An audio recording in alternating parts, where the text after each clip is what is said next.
Health is wealth, इस खास गुरु मंत्र को अगर आपने अपना लिया तो बीमारी से समझो आपको मुक्ति मिल गई। आप बने रहे हेल्दी, इसी उम्मीद का नाम है संजीवनी, एक ऐसा शो जिसे आपकी हेल्थ की फिक्र है। आपका बहुत बहुत स्वागत है। Thank you. बदलते मौसम में अक्सर लोग बीमार पड़ जाते हैं, ना चाहते हुए भी वो परेशानियां सामने आ जाती हैं जो सेहत पर डालती हैं बुरा असर। लेकिन सवाल ये उठता है कि क्या इसका कोई इलाज है? तो जवाब है हाँ, लेकिन कैसे, ये बताने के लिए हमारे साथ मौजूद हैं डॉक्टर चौहान, जो आज आपको बताएंगे आयुर्वेद के वो अचूक नुस्खे जिसे अपनाकर आप बदलते मौसम में भी रहेंगे फिट एंड हेल्दी। साथ ही आज संजीवनी टिप्स में जानिए तुलसी की लाजवाब खूबियाँ।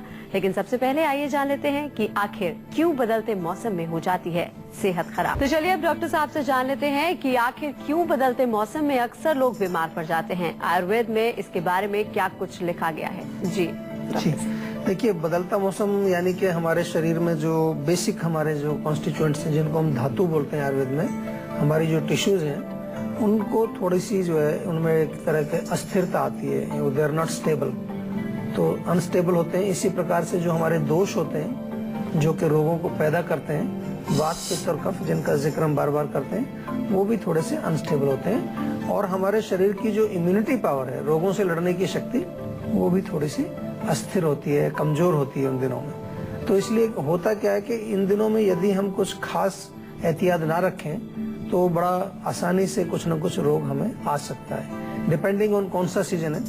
जैसे कि जब हम गर्मी से सर्दी में जाते हैं, जिसको कि हम ऑटम बोलते हैं, या फिर सर्दी से गर्मी में आते हैं, वसंत ऋतु उसको बोलते हैं, तो दोनों में ही रोग अलग अलग हैं। जब अक्टूबर का जो सीजन आता है, सितंबर अक्टूबर का जो मौसम होता है, उसमें आम तौर पर पित्त और वात का ज्यादा रोग हमें देखने को मिलते हैं, और जो वसंत ऋतु है उसमें कफ का प्रकोप ज्यादा होता है। तो आपको थोड़ा सा इसके बारे में जानकारी होनी चाहिए कि कौन सी ऋतु में किस प्रकार का जो है हमें भोजन करना है, कौन सी ऋतु में किस प्रकार से हमें अपने दोषों को बैलेंस बना के रखना है।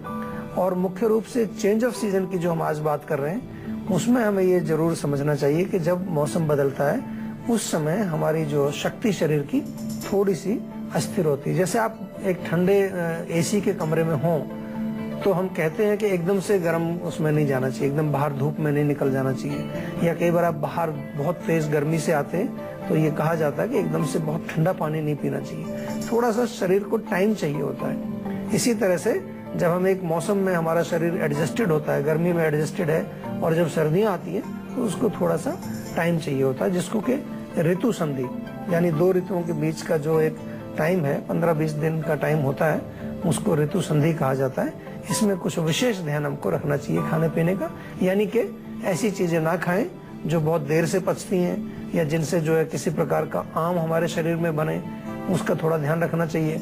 कुछ ऐसी चीजें हमें खानी चाहिए जिससे हमारे शरीर की शक्ति और इम्यूनिटी पावर मजबूत बनी रहे। एक कॉलर हमारे साथ जुड़ गए हैं फोन लाइन पे। दीपक है राजस्थान से। जी, आप अपना सवाल कर सकते हैं। मेरे फेस पे ना बहुत ज्यादा कील मुहासे हो रहे हैं, दाने दाने हो रहे हैं बहुत ज्यादा। कब से हो रहे हैं ये दाने? सर 6 मंथ से। 6 मंथ? हाँ जी। अभी उम्र कितनी है आपकी? Sir 20 year. 20 ईयर्स। देखो, इस उम्र में जो दाने आमतौर पर हुआ करते हैं चेहरे पर, उसका एक तो ये उम्र है पित्त वाली। आयुर्वेद में लिखा हुआ है कि जो युवा अवस्था है उसमें पित्त का प्रकोप जो है वो स्वाभाविक रूप से होता है। दूसरा, आजकल जो हमारे जो युवा वर्ग के लोग हैं, उनका खान पान भी कुछ जो है पित्त वाला ही देखने में आता है। बहुत सारी चीजें हम ऐसी खाते हैं जिनमें बहुत गर्म तासीर वाली चीजें होती हैं, और इस उम्र में लोग जो है थोड़ा सा कई प्रकार की गंदी आदतें भी उनको हो जाती हैं। तंबाकू का सेवन है, सिगरेट वगैरह का सेवन है, स्मोकिंग करते हैं, या अल्कोहल का सेवन करना, तो ये सब हीटिंग वाले। और आजकल का भोजन अगर देखें तो इस उम्र में आमतौर पर लोग जंक फूड का सेवन अक्सर किया करते हैं, गर्म चीजों का सेवन करते हैं, तो फिर जो है चेहरे पर कुछ दाग धब्बे, ऐसे दाने, पिंपल्स, एक्ने निकल आते हैं। आमतौर पर लोग कह देते हैं कि भाई जवानी आ रही है, इसको जवानी निकल रही है इसकी। ये ऐसा कुछ नहीं है। अगर आप सही भोजन रखेंगे, अपना लाइफस्टाइल सही रखेंगे, खान पान सही रखेंगे, तो ये नहीं निकलेगा आपको। और या आपको यदि ज्ञान होगा, ये नॉलेज होगी आपको कि देखिए भाई इस उम्र में आपका जो है पित्त स्वाभाविक रूप से बढ़ता है, तो पित्त वर्धक चीजें कम खाएं, और पित्त को कम करने वाली चीजें आप ज्यादा खाएं, तो आप केवल भोजन से और लाइफस्टाइल से ही अपने आप को स्वस्थ रख सकते हैं। आयुर्वेद में हम इसको बार बार समझाते हैं आपको कि यदि आप केवल अपना भोजन और अपनी जीवन शैली को सुधार लें, उसको मौसम के अनुसार, अपनी आयु के अनुसार, अपने देश के अनुसार, अपने काल समय के अनुसार उसको अगर हम फिक्स करें, तो उससे आपको बहुत फायदा होता है। अपनी प्रकृति के अनुसार, किस तरह की आपकी प्रकृति है, वात प्रकृति है, कफ प्रकृति है वो या पित्त प्रकृति है, तो इसका आपको ध्यान रखना चाहिए। और अभी जैसे आपको ये निकल आए हैं, ये पिंपल्स या एक्ने जो भी हैं, इसको ठीक करने के लिए आपको कुछ शोधन करना चाहिए, यानी कि कुछ ऐसी चीजें लेनी पड़ेंगी जिससे कि खून साफ हो आपका। सबसे अच्छा नीम होता है, नीम के ताजे पत्ते 5-6 पत्ते रोज सुबह आप खाएं। लेकिन बहुत इम्पोर्टेंट है कि यदि रोग थोड़ा सा पुराना हो जाता है, अभी वैसे 6 महीने हो गए हैं आपके ऑलरेडी, तो उसमें कुछ आयुर्वेदिक औषधियां जरूर लेनी चाहिए। बहुत अच्छी औषधियां हैं जिनसे कि आपका रोग बिल्कुल ठीक हो सकता है।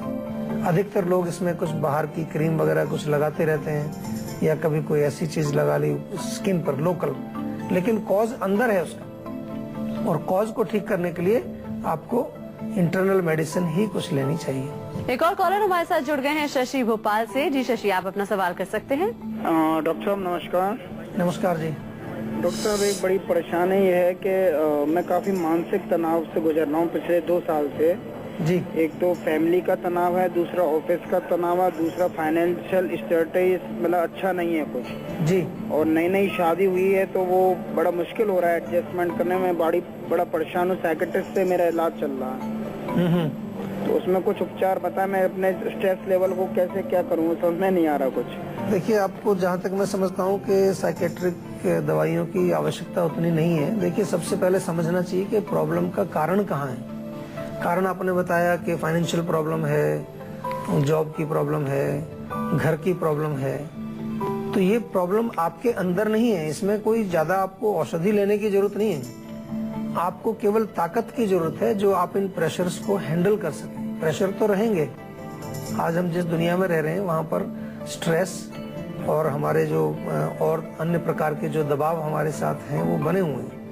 उनको शायद छोड़ना बहुत मुश्किल है, उनसे बचना बहुत मुश्किल है, उनको छोड़ करके कहीं जा नहीं सकते हम। तो अगर आप साइकेट्रिस्ट के पास जाएंगे, दवाई वहाँ शुरू करेंगे, हमारे पास बहुत पेशेंट ऐसे आते हैं, तो उसमें आमतौर पर दवाइयाँ दी जाती हैं जिससे आपके माइंड को थोड़ा सा शांति मिलती है, रिलैक्स मिलता है, नींद अच्छी आ जाती है। लेकिन अल्टीमेटली आपकी शक्ति नहीं बढ़ती, आपकी मानसिक शक्ति नहीं बढ़ती उससे। तो आयुर्वेद में हमारी अप्रोच थोड़ी सी अलग टाइप की है। हम लोग आपकी मानसिक शक्ति को, आपके सत्व गुणों को बढ़ाने का प्रयास करते हैं। और आपके लिए भी एक मैं अच्छा फार्मूला बताता हूँ। आप 3 चीजें लीजिए, आंवला, ब्राह्मी और शंख पुष्पी, तीनों बहुत अच्छी चीजें हैं। तीनों को बराबर बराबर लेकर के आप एक चूर्ण बनाइए और 1-1 चम्मच सुबह शाम आप सेवन करिए। इसके पश्चात दूसरी चीज जो आपको करनी है कि आपको डीप ब्रीदिंग, गहरी सांसें, ऑक्सीजन की मात्रा आपके ब्रेन में, आपके मस्तिष्क में अच्छी रहेगी, आपके शरीर में अच्छी ऑक्सीजन जाएगी, उससे भी आपको शक्ति आएगी। आप जो है रोजमर्रा की जो टेंशन हैं उनको अच्छी प्रकार से आप फेस कर पाएंगे। और तीसरी चीज, बादाम का सेवन आप करें। 7-8 बादाम रात को भिगोएं, सुबह छील करके घोट के उनको 1 कप दूध में उबाल करके पिएंगे, उससे आपको बहुत फायदा होगा। थोड़ा सा कोशिश करें, अच्छा पौष्टिक भोजन करें, एक अपने नियमित रूप से कोई एक्सरसाइज का प्रोग्राम भी बनाएं, उसमें प्राणायाम, योग, मेडिटेशन, ध्यान ये सब करें। तो ये सब चीजें इसीलिए बनाई गई थी ताकि हम रोजमर्रा के जो जीवन के जो हमारे प्रेशर हैं, जो दबाव हैं, जो तनाव हैं, उनको हम आसानी से हम सहन कर सकें और अपने जीवन को हम सफल बना सकें। लेकिन आजकल क्या हो गया कि इन चीजों को हमने छोड़ दिया है। बिल्कुल खान पान पर हम ध्यान नहीं देते हैं, एक्सरसाइज हम नहीं करते हैं, ध्यान मेडिटेशन का कोई अभी प्रचलन नहीं रहा है हमारा। तो इसलिए जो है हमारा मन बहुत कमजोर हो जाता है और छोटी छोटी सी चीजें जो कि हमारी जिंदगी का एक हिस्सा है उससे हम बच नहीं पाएंगे। आपने शादी का जिक्र किया, शादी तो करनी पड़ती है, जॉब भी करना पड़ता है, जॉब में अपने प्रेशर्स होते हैं। लेकिन हम अगर रोजमर्रा की जीवन शैली को हम छोड़ देते हैं और छोटी छोटी जो हम अगर जो एक तरह से ताकत बढ़ाने वाली चीजों को अगर हम नहीं प्रयोग करते हैं तो फिर क्या होता है कि फिर हमें इस तरह से तनाव होता है, फिर डिप्रेशन आ जाता है, उसके बाद डर आने लगता है, फियर आने लगता है, पैनिक अटैक्स होने लगते हैं, एंग्जाइटी आ जाती है और उसकी वजह से शरीर में अनेक प्रकार के रोग आ जाते हैं। मौसम बदल रहा है, अब विंटर्स आ रहे हैं, तो डॉक्टर साहब ऐसी कौन कौन सी परेशानियां हैं जो बदलते मौसम में हमको सबसे ज्यादा परेशान करती हैं? देखिए, सबसे ज्यादा इसमें जो हमारे नाक, गला, फेफड़े, इससे संबंधित रोग बहुत ज्यादा होते हैं। लोगों को जो है छींके आना, थोड़ा सा जो है गले में खराश हो जाना, और फिर किसी को जो दमे के से मरीज होते हैं उनको दमे का अटैक इस सीजन में आमतौर पर आ जाता है। वायरल फीवर भी बहुत चलता है लोगों में, बुखार होना या किसी प्रकार मोस्टली इसमें कफ का प्रकोप ज्यादा, इसमें कफ वर्धक जो चीजें मिलेंगी आपको, या कभी कभी बहुत ज्यादा जलन, एलर्जीज जो आप कहते हैं जिनको, नाक की एलर्जी, गले की एलर्जी, स्किन की एलर्जी, ये सब चीजें भी मौसम के चेंज में देखने को मिलती हैं। और त्वचा के रोग भी मैंने देखे हैं, कई लोगों को त्वचा के रोग इसमें उभर आते हैं चेंज ऑफ सीजन में। कोई खुजली है, खारिश है या एक्जिमा है उनको, या पेट के रोग भी इस चेंज ऑफ सीजन में काफी लोगों को देखने को मिलते हैं। पेट में एसिडिटी होना, पेट में अफारा होना या कब्ज होना, ये इस प्रकार के रोग जो है आमतौर पर चेंज ऑफ सीजन में देखने को मिलते हैं। तो पेट के रोग हैं, रेस्पिरेटरी सिस्टम के रोग हैं, और तीसरा हमारी त्वचा से संबंधित रोग है। एक कॉलर हमारे साथ जुड़ गए हैं, राहुल है हरियाणा से। जी, आप अपना सवाल कर सकते हैं। नमस्कार डॉक्टर साहब। नमस्कार जी। हाँ सर, मेरी जो आईसाइट काफी वीक है। आईसाइट? हाँ जी, आईसाइट काफी वीक है, आंखों का जो बिल्कुल रोशनी बहुत कम है। तो चश्मा लगाते हैं आप? हाँ जी, हाँ जी। उसके लिए जो है अभी आपका नंबर जो है स्टेबल है, नंबर बढ़ता जा रहा है कुछ? नहीं, अभी तो स्टेबल है, -5.5 है नंबर मेरा। अच्छा। हाँ जी। तो देखो, आंखों की अगर रोशनी आपको इम्प्रूव करनी है, आंखों को अगर मजबूत बनाना है, तो आपको समझना चाहिए। सबसे पहले हम बार बार ये कहते हैं कि आंखें आखिर कमजोर होती क्यों? 2-3 बड़े मुख्य कारण हैं जिसको आमतौर पर हम कभी जो है समझ नहीं पाते हैं। एक तो जब भी हम कोई चीज देखते हैं, जैसे आप टीवी देखते हैं या अखबार पढ़ते हैं या आप कंप्यूटर पर काम कर रहे हैं, तो उस समय अगर आप कॉन्टिन्यूसली उसको एक टक देखते रहते हैं, बिल्कुल स्टेयरिंग जिसको बोलते हैं, लगातार एक टक देखना उसको, तो हमारी जो मसल्स हैं आँख की, उसको रेस्ट नहीं मिलता है, तो पलक झपकना चाहिए बीच बीच में। इसीलिए हमारा ऑटोमेटिकली एक ये फंक्शन होता है आँख का कि पलक झपकती रहती है, उससे रेस्ट मिल जाता है। तो अगर ऐसी आदत आपकी बन गई है तो उसको चेंज करिए पहले। दूसरा, फिर जो हमारी मांसपेशियां हैं आंखों की, उनको मजबूत करने के लिए हम कुछ भी नहीं करते। आजकल सब लोग जिम में जाते हैं, बॉडी बनाते हैं, मसल बनाते हैं, कोई 6 पैक बना रहे हैं, लेकिन इतना इम्पोर्टेंट हमारा जो ये मसल है आंख का, उसके लिए कोई हम एक्सरसाइज ही नहीं करते। उसको अगर स्वस्थ रखना है तो उसकी भी एक्सरसाइज चाहिए। तो उसके लिए आई बॉल रोटेशन हमको करना चाहिए, आंखों को घुमाना, ऊपर नीचे करना, दाएं बाएं करना, बहुत फायदा होता है इससे। और तीसरी चीज है कि कुछ खाने में भी ऐसी चीजें हमें लेनी चाहिए जो हमारी आंख के साथ ताल्लुक रखती हैं। मुख्य रूप से जैसे कि हम कहते हैं हरी सब्जियां खानी चाहिए, विटामिन ए की मात्रा जिनमें होती है, सेब है उसको वो खाना चाहिए, बादाम बहुत अच्छा है, बादाम का सेवन किया जा सकता है। बादाम और सौंफ मिलाकर के एक चूर्ण बना लीजिए, वो आप सेवन करिए। कुछ आयुर्वेदिक औषधियां भी हैं, वो आप सेवन कर सकते हैं। और नेत्र बस्ती हमारे आयुर्वेद में होती है एक ट्रीटमेंट, जिसमें कि आंख के चारों तरफ एक वो बना करके उसमें कुछ मेडिकेटेड घी हम भर देते हैं, तो उससे बहुत ज्यादा ताकत या शक्ति हमारी मसल्स को भी मिलती है। रेटिना जो होता है उसको भी जो है पोषण मिलता है। पूरी आंख के जितने भी हमारे छोटे छोटे जो अंदर अंग हैं उसके, उन सबको इससे पोषण मिलता है। बहुत अच्छा एक ट्रीटमेंट है।